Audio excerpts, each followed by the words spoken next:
காவேரி விஜய்கிட்ட இந்த மாதிரி நம்மளோட ப்ராடக்ட்ட பெருசா அட்வர்டைஸ்மென்ட் பண்ணணும் அப்படின்னு சொல்லிட்டு கடைசியா தான் சொல்றாங்க. அதுக்காக தான் உங்கள நான் ஃபோட்டோ எடுக்கிறேன் அப்படின்னு. அடி பாவி! அதுக்காக தான் வாட்ஸ்அப் டிபி நல்லா இல்ல. அது இதுன்னு சொல்லிட்டு என்ட்ட கதை விட்டியா? அப்படின்னு சொல்லிட்டு விஜய் கேட்க, உடனே காவேரி சிரிக்கிறாங்க. இல்ல பாஸ், தாத்தா தான் சொன்னாரு. என் பேரன விட்டு நீ ஃபோட்டோ எடுத்தேன்னு வைவேன், உன்னோட அப்பளம் வியாபாரம் செம்மையா பிச்சுக்கிட்டு போகும் அப்படின்னு சொன்னாங்க. அதனால தான் அப்படின்னு சொல்ல, உங்களுக்கு இதில எதுவும் ஆட்சேபனை இல்லை அப்படின்னு சொல்லிட்டு கேட்க, ச்சே ச்சே அப்படிலாம் இல்ல. இல்ல இவ்வளோ பெரிய ஆளு உங்கள போய் அப்பளம் வியாபாரத்துக்கு நான் விளம்பரம் பண்ண சொன்னா, உங்களுக்கு ஒரு மாதிரி தானே இருக்கும் அப்படின்னு கேட்க, காவேரிக்காக இது கூட செய்யலைன்னா எப்படி? அப்படின்னு சொல்லிட்டு கேட்க, ஓ! அப்படியா? ஆமா இப்பல்லாம் என் கூட எந்த சண்டையுமே நீங்க போடுறது இல்லையே அப்படின்னு சொல்லிட்டு விஜய் கேட்க, உடனே ஆ காவேரி கேட்க விஜய் சொல்றாரு, "அப்படி எந்த பிரச்சனையும் வர்றதும் இல்லையே" அப்படின்னு சொல்லிட்டு விஜய் சொல்றாரு. "ஆமா, அன்னைக்கு நிவின பார்க்க போனேன்னு சொன்னியே, அது எதுக்காக? அதனால தான் நம்மளுக்கு லாஸ்ட்டா சண்டை வந்துச்சுன்னு நினைக்கிறேன்னு" சொல்ல, உடனே காவேரி, "அதெல்லாம் நான் சொல்ல வரும்போதே நீங்க கேட்டுக்கிறணும். நீங்களா கேட்டு நான் சொல்ல மாட்டேன்" அப்படின்னு சொல்ல, "ஓ! அப்படி. சரி, சரி. காவேரினாலே கெத்து தான் அப்ப" அப்படின்னு சொல்லிட்டு சொல்ல, "ஆமா பின்ன அன்னைக்கு நான் சொல்றதுக்கு வரேன், என்னைய அப்படி திட்டுனீங்க" அப்படின்னு சொல்ல, "நான் இனிமே சொல்ல மாட்டேன்ப்பா. அது என்ன விஷயம்னு" அப்படின்னு சொல்ல, "ஏய் சொல்லு காவேரி" அப்படின்னு சொல்லிட்டு விஜய் கேட்குறாரு. "ம்ஹ்ம். நான் சொல்லவே மாட்டேன். நான் என்ன சொல்ல வந்தாலும் அத நீங்க காது குடுத்து கேட்கணும். அப்பதான் நீங்க கேட்பீங்க. அப்புறம் நீங்க இப்ப நான் சொல்லிட்டேன்னா, இவள நம்ம முன்னாடியே திட்டிக்கிறலாம். அதுக்கப்புறம் கூட அவகிட்ட நம்ம கேட்டுக்கிறலாம் அப்படின்னு உங்களுக்கு தோணிரும். அதனால தான் இனிமே நான் ஏதாவது சொல்ல வந்தா, நீங்க என்னைய திட்ட மாட்டீங்கல்ல. டக்குன்னு என்ன விஷயம்னு கேட்டுருவீங்கல்ல. இப்ப நான் சொல்லிட்டேன்னு வைங்களேன், அதுக்கப்புறம் திரும்ப என்கிட்ட சரி அவள எப்படி வேணாலும் திட்டிக்கிட்டு நம்ம அந்த கதைய எப்ப வேணாலும் கேட்டுக்கிறலாம்னு உங்களுக்கு ஒரு அலட்சியம் வந்துரும். அதுக்காக தான் அப்படின்னு சொல்ல, சரி, சரி. அதுக்கு அடுத்த விஷயத்துலேருந்து நம்ம பார்த்துக்கலாம். இப்ப நீ நிவின்ட்ட போய் என்ன பேச போன? அத மட்டும் சொல்லுன்னு சொல்ல, உடனே என்ன நீங்க இப்படி குழந்த மாரி அடம் பிடிக்கிறீங்க? அது என்ன நிவின்ட்ட பேசினத மட்டும் இவ்வளவு ஆர்வமா கேட்குறீங்க? ஏன் பாஸ் நான் ஏதாவது அவன்ட்ட போய் ஏதாவது பேசியிருப்பேன் அப்படின்னு நினச்சு கேட்குறீங்களா? சரியான ஆள் தான் நீங்க அப்படின்னு சொல்லிட்டு சொல்ல, ச்சீ! அந்த மாரிலாம் நான் கேட்கல. இல்ல வேற ஏதாவது உனக்கு சொல்ல முடியாத ஏதாவது இருக்கா? நீ என்கிட்ட தாராளமா சொல்லலாம் அப்படின்னு சொல்ல, அப்படிலாம் எதுவும் இல்ல. அப்படி ஏதாவது சொல்லணும்னு தோணுச்சுன்னா நானே சொல்றேன் சரியா? அப்படின்னு சொல்லிட்டு காவேரி சொல்றாங்க. சரி இப்ப நம்ம அந்த ஃபோட்டோவ நம்ம சூஸ் பண்ணிர்லாம்ல அப்படின்னு சொல்லிட்டு சொல்ல, ஓகே சொல்லிடுறாங்க. இங்க பார்த்தீங்கன்னா ராகினிக்கு இந்த விஷயம் தெரியவே, ஓ! இதனால தான் புருஷன வளைச்சு வளைச்சு இவ ஃபோட்டோ எடுத்தாளா? ஓ! இந்த மாதிரி அட்வர்டைஸ்மென்ட்க்கு ஆள் எடுக்குறாளா? சரி, சரி. அப்படின்னு சொல்லிட்டு இவங்க பாட்டுக்கு கலாய்க்கிறாங்க. என்ன தாத்தா இவ்வளோ பெரிய ஆளு விஜய், இவரு போய் இந்த அப்பளம் விளம்பரத்துக்குலாம் நடிச்சா நல்லா இருக்குமா? அப்படின்னு சொல்லிட்டு கேட்க, உடனே விஜய்க்கு இது காதுல கேட்க, "இது உங்களுக்கு தேவையா? நான் அப்பளம் விளம்பரத்துக்கு நடிப்பேன், எதுக்கும் நடிப்பேன். உங்களுக்கு தேவையில்லாதது. எதுக்கு தேவையில்லாம நீங்க சும்மா சும்மா எல்லாத்துலயும் மூக்க நுழைக்கிறீங்க? ஏன்டா அஜய், உன் பொண்டாட்டிட்ட நீ சொல்லவே மாட்டியா? இப்படித்தான் எல்லா விஷயத்துலயும் மூக்க நுழைச்சு, மூக்கடி போட்டுக்கிட்டு கிடக்குறா உன் பொண்டாட்டி" அப்படின்னு சொல்லிட்டு விஜய் நல்லாவே திட்டி விடுறாரு.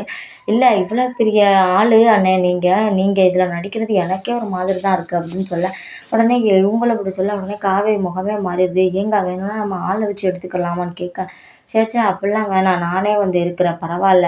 நீ ஃபர்ஸ்ட்டு நீ நடிக்க வைக்கணும்னு நெனச்சுட்ட. அதுக்கப்புறம் அப்புறம் காவேரி எனக்கு இதுல இது பண்றதுல எனக்கும் கூட கொஞ்சம் நல்லா தான் இருக்கு. இந்த மாதிரிலாம் நான் பண்ணதே இல்லைல்ல. இது எப்படி போகுதுன்னு பார்ப்போம். இதுவும் ஒரு புதுவித எக்ஸ்பீரியன்ஸா இருக்கும்லன்னு சொல்லிட்டு விஜய் சொல்றாரு. உடனே காவேரியும் உங்களுக்கு எந்தவித இதுவும் இல்லையே அப்படின்னு கேட்க, எனக்கு இதுல இது பண்ணா முழு சம்மதம். சரியா? நீ இத போஸ்ட் பண்ணிறலாம் அப்படின்னு சொல்லிட்டு சொல்றாங்க. அந்த போஸ்ட் எல்லா இதுக்கும் பரவுது. அப்ப பார்த்தீங்கன்னா, பசுபதியும் அந்த போஸ்ட்ட பார்க்குறாரு. போஸ்ட்ட பார்த்த உடனே ராகினிக்கு கால் பண்ணி, "என்னம்மா இது? என்னமோ உன் வீட்டுக்காரவங்களோட அண்ணன் இப்படி நடிச்சு வச்சிருக்கான். அந்த விஜய்க்கு கொஞ்சம் கூட அறிவே இல்லையா?" அப்படின்னு கேட்க, "அது ஏன்ப்பா கேட்குறீங்க? இன்னொரு விஷயம் கேட்டா நீங்க ஷாக் ஆயிருவீங்க. அந்த அப்பளம் யார் வீட்டுன்னு நெனைக்கிறீங்க? இந்த காவேரி அம்மா தான் அந்த வியாபாரம் பண்றாங்க. அதுக்கு தான் இவரு நடிச்சு குடுக்குறாரு" அப்படின்னு சொல்லிட்டு சொல்ல, உடனே பசுபதிக்கு, "ஓ! அப்படியா? சரி, சரி. புதுசா தொழில் ஆரம்பிச்சிருக்காங்களா? கொடைக்கானல்ல இப்படித்தான் ஹோம் ஸ்டே வச்சு நடத்துறோம்னு சொல்லிட்டு, இப்படி நோட்டீஸ் குடுத்துக்கிட்டு திரிஞ்சா அந்த காவேரி, இப்ப என்னன்னா இந்த மாதிரி பண்ணிட்டு திரியிறா. நம்ம அங்கேயே கொடைக்கானல்லயே இந்த ஹோம் ஸ்டே ஒழுங்கா நடத்த விடல. இங்க பண்ண விட்டுருவோமா? இப்ப பாரு இந்த காவேரி எப்படி அலற விடுறேன் அப்படின்னு சொல்லிட்டு மட்டும். அப்படின்னு சொல்லிட்டு, "அப்பா நீங்க வீட்டுக்கு வரீங்களா?" அப்படின்னு கேட்க, "இல்லம்மா நான் வீட்டுக்குலாம் வரலம்மா. எதுக்கும்மா தேவையில்லாதது. எனக்கு அங்க மரியாதையே இல்ல. நான் எதுக்கும்மா வரேன்?" அப்படின்னு சொல்லிட்டு சொல்லிடுறாங்க. "அப்பா எனக்காக வாங்கப்பா ப்ளீஸ்ப்பா" அப்படின்னு சொல்ல, இவர் பசுபதி கிளம்பி கிளம்பி வர்றாரு. பார்த்தீங்கன்னா எல்லாருமே வந்து அப்படியே முறைச்சிட்டு பார்க்குறாங்க. இந்த ஆள் எதுக்கு இங்கே வந்தான் அப்படிங்கிற மாதிரி. உடனே நம்ம விஜய் கேட்குறாரு, உங்கள தான் இங்கே வரக்கூடாதுன்னு சொல்லியிருக்கோம்ல, மறுபடியும் எதுக்கு இங்கே வந்தீங்க அப்படின்னு கேட்க, இல்லை என் பொண்ணை பார்க்கணும் போல இருந்துச்சு அவ தான் அப்படின்னு சொல்ல, உடனே ராகினி ஓடியாந்து, அப்பா வாங்கப்பா உள்ளக்க வாங்கப்பா அப்படின்னு சொல்ல, அஜயும் வாங்க வாங்கன்னு சொல்ல, உடனே விஜய்னால ஒன்றுமே சொல்ல முடியல. தாத்தாவை பார்க்குறாங்க விஜய். தாத்தா வந்து ஒன்றும் சொல்லாதன்னு சொல்லிடுறாரு. இவரும் உள்ளக்க வந்துடுறாரு. உள்ளக்க வந்த உடனே இவங்க டீலாம் போட்டு கொடுக்குறாங்க. என்னம்மா அம்மாடி காவேரி நல்லா இருக்கியா அப்படின்னு சொல்லிட்டு கேட்க, உடனே காவேரி முறைக்கிறாங்க.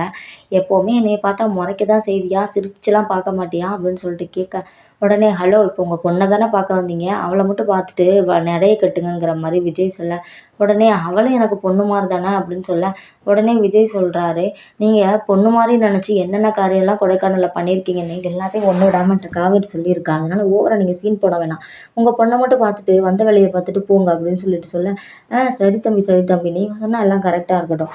அதான் இப்போ ஏதோ விளம்பரத்துலலாம் நடிக்கிறீங்க வச்சுருக்கீங்களா, அப்புறம் அந்த அப்பளம் விளம்பரத்துக்கெலாம் எப்போ நீங்கள் மாறுனீங்க, எப்போ பிஸ்னஸை விட்டுட்டு இப்படிலாம் பண்ண ஆரம்பிச்சிங்க அப்படின்னு கேட்க, உடனே ஆனால் அந்த விளம்பரத்தை பார்த்தோன்னே எனக்கு ரொம்ப காமெடியாக ஆயிடுச்சு.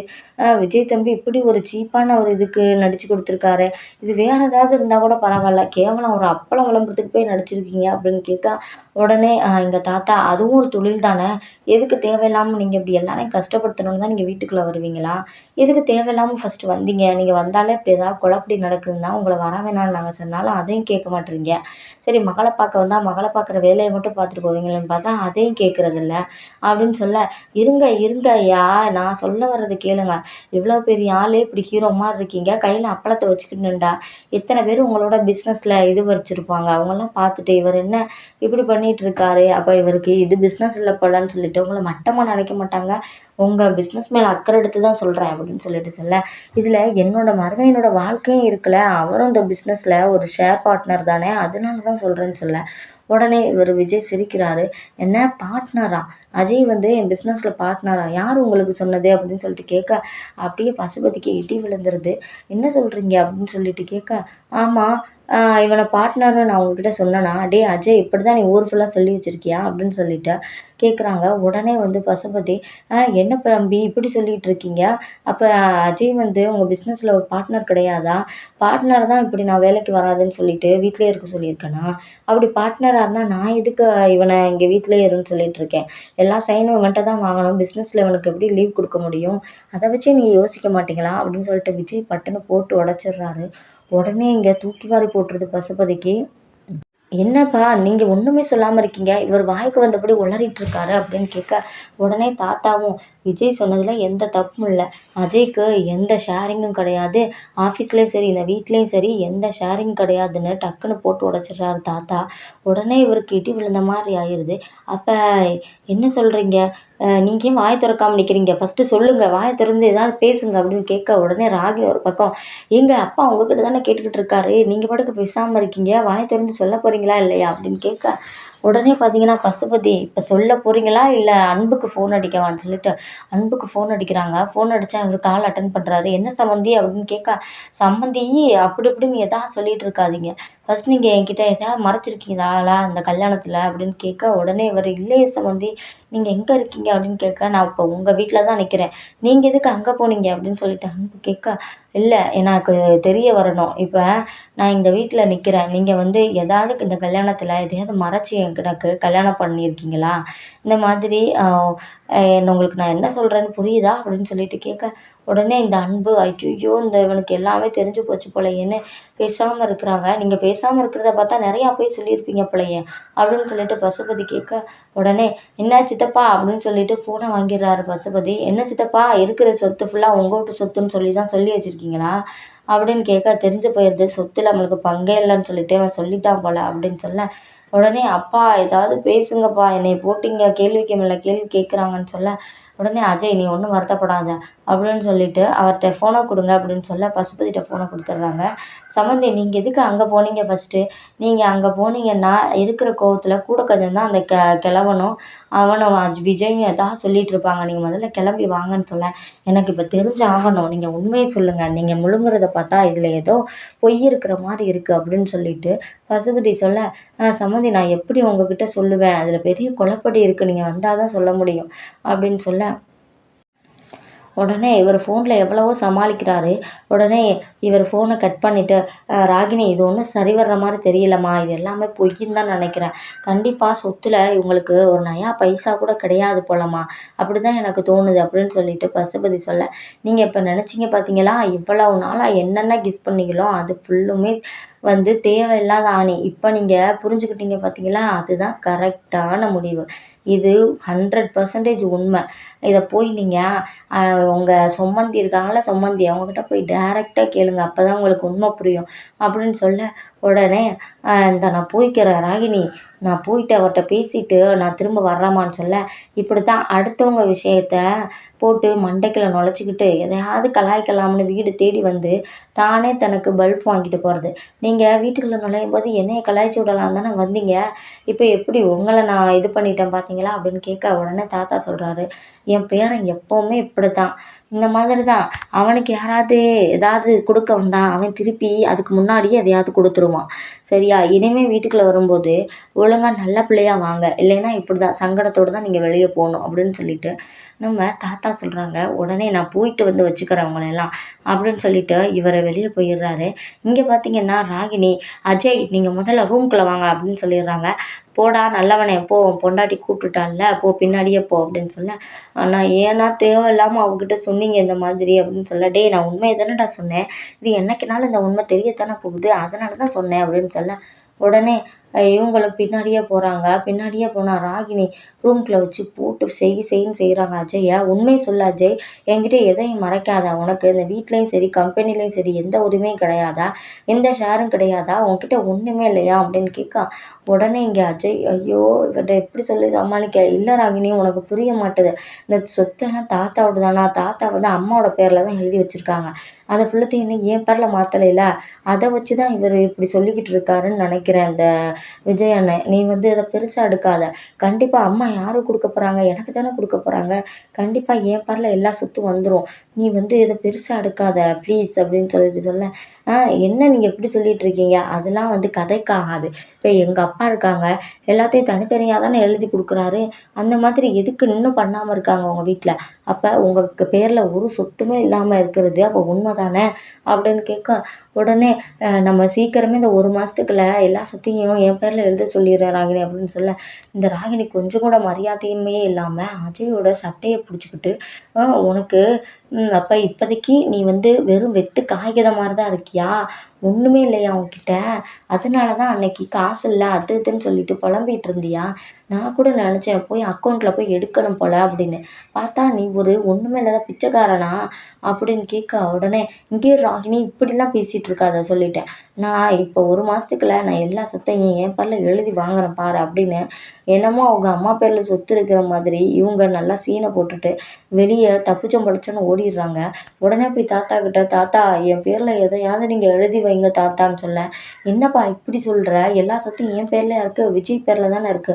அப்படி இருக்கும்போது உனக்கு எப்படி நான் எழுதி வைக்க முடியும்? நானே விஜயோட தயவுல தான் வாழ்ந்துட்டு இருக்கேன்னு சொல்ல, உடனே விஜய், தாத்தா என்ன தாத்தா இப்படிலாம் பேசுறீங்கன்னு சொல்ல, ஆமாப்பா அது உண்மைதானே. உங்க அப்பாவோட சொத்துல தானே நம்ம எல்லாரும் இருக்கோம். அப்படி இருக்கும்போது இவன் ஓடியாந்து சொத்தெல்லாம் எழுதி வைன்னு சொல்லிட்டு இருக்கான் அப்படின்னு சொல்லிட்டு தாத்தா சொல்ல, உடனே விஜய், ஏய் அஜய் நீ ஒழுங்கா சம்பாரிச்சு அது மூலியமா சொத்து சேர்க்குற வழிய பாரு. இப்படிலாம் தாத்தாட்ட கெஞ்சிலாம் இந்த மாதிரி சொத்து வாங்கணும்னு நினைச்சிட்டு இருக்காதன்னு சொன்னேன். இதை கேட்டுட்டு இருக்க ராகினி, அப்ப எல்லாமே உண்மைதான் போல. இவன் பேர்ல ஒரு சொத்தும் இல்ல, ஒண்ணும் இல்ல அப்படின்னு சொல்லிட்டு யோசிக்கிறாங்க. உடனே நம்ம இதுக்கு என்ன வழி பண்ணலாம்? உங்க அம்மா பேர்ல இருக்கிற சொத்தை எப்படி மாத்தலாம்னு சொல்லிட்டு நம்ம அந்த வழிய பார்க்கணும் அப்படின்னு சொல்லிட்டு அவங்க அப்பாவுக்கு ஃபோன் அடிக்கிறாங்க. அம்மா கொஞ்சம் வைம்மா, நான் இங்க அன்புட்ட பேசிட்டு இருக்கேன்னு சொல்லிடுறாரு. சரி அப்பான்னு சொல்லிட்டு இவங்களும் வச்சிடுறாங்க. அன்புட்ட பேசினா அவரு ஒரு கதைய சொல்றாரு. இந்த மாதிரி நாங்க விஜய் அப்படி இப்படின்னு சொல்லிட்டு புலம்புறாரு. இவரு புலம்புறதுலயே தெரிஞ்சு போகுது, இவர் சொல்ற எல்லாமே பொய் தான்னு. அன்பு, எதுனாலும் நீங்க உண்மைய சொல்லுங்க. நம்ம என்ன பண்றதுன்னு பார்த்துக்கிடலாம். நீங்க எதையாவது ஒண்ண மறைக்க போயிட்டு என்கிட்ட ஏதாவது கதை சொல்லிக்கிட்டு இருக்கிறீங்கன்னு மட்டும் தெரிஞ்சுச்சுன்னு வைங்களேன், அப்புறம் அவ்வளவுதான் அப்படின்னு சொல்ல, இவரு ஒட்டுமொத்த உண்மைய சொல்லிடுறாரு. உடனே இந்த நல்லவனா இருந்த பசுபதி அன்போட சட்டைய புடிச்சுக்கிட்டு, அப்போ எல்லாரும் ஒன்றும் இல்லாதவனுக்கு என் பொண்ணை நாடகம் போட்டு கல்யாணம் பண்ணி வச்சுட்டீங்கல்ல, அப்படி இருக்க என்னமோ பெரிய என் பொண்ணுக்கு வாழ்க்கை கொடுக்குற மாதிரி வந்து 2 என் வீட்டில் உட்காந்துக்கிட்டு பேசிக்கிட்டு இருந்தீங்க. என் சொத்துக்கு ஆசைப்பட்டு இப்படி பண்ணிட்டு இந்த மாதிரி சொல்லிட்டு இருக்கீங்க. சீக்கிரம் கல்யாணம் பண்ணி வைக்கிறதுனா கல்யாணம் பண்ணி வைங்க, இல்லைன்னா நாங்கள் வேற பொண்ணை பார்த்துக்குறோம் அப்படி இப்படின்னு சொல்லிட்டு டயலாக் விட்டதெல்லாம் பொய்க்கி தானா? நானே ஒரு தில்லாலங்கடி, நீ எனக்கும் தில்லாலங்கடியா இருக்கியான்னு சொல்லிட்டு இங்கே அன்பு சட்டையை பிடிக்க ரொம்பவே பிரச்சனையாகி போயிடுது.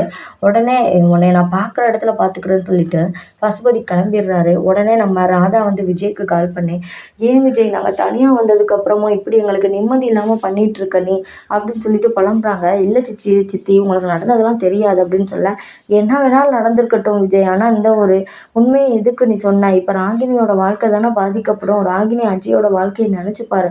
கல்யாணம் முடிஞ்ச கையோட இவங்க அப்பா என்ன வேணாலும் செய்வார். இப்போ ராகினியை கூட்டிகிட்டு போயிட்டா என்ன விஜய் செய்ய முடியும்? ராகினியை மட்டும் கூட்டிகிட்டு போயிட்டா இங்கே அஜய் வந்து உயிரோட இருப்பானா? நினச்சி பாரு. உன் தம்பின்னு கூட உனக்கு அக்கறை இல்லையே. கூட பிறந்தா தான் தம்பியா? உன்னைய நான் பெத்த மகனா தானே பார்த்தேன். அந்த மாதிரி நீ அஜயவும் உன்னோட கூட பிறந்த தம்பியா பார்த்துருந்தீன்னா இப்படி சொல்லியிருப்பியா? அப்படின்னு சொல்லி ரொம்பவே அழுகுறாங்க. சித்தி நீங்கள் எதுவும் நினைக்காதீங்க, நான் எல்லாமே நல்லதுக்கு தான் பண்ணியிருக்கேன். இப்படி ஏதாவது ஒன்று நடந்தால் தான் அஜய் வந்து பொறுப்பாக இருப்பான். அவன் ஏதாவது வந்து தொழில் பண்ணணும் அப்படின்னு நினப்பான். அதுக்கான உதவி எல்லாமே நான் பண்ணுறேன். அதுக்காக அவனுக்கு சொத்தையெல்லாம் எழுதி வைக்க முடியாது அப்படின்னு சொல்ல, உடனே உன்னை நான் என்னமோன்னு நினச்சேன், ஆனால் நீ காவேரி வந்ததுக்கப்புறம் ரொம்பவே நீ மாறிட்டேன்னு சொல்லிட்டு ஃபோனை கட் பண்ணிடுறாங்க. உடனே விஜயும் என்ன இவங்க இப்படி பேசிகிட்டு இருக்காங்கன்னு சொல்லிட்டு சோகமாக இருக்காரு.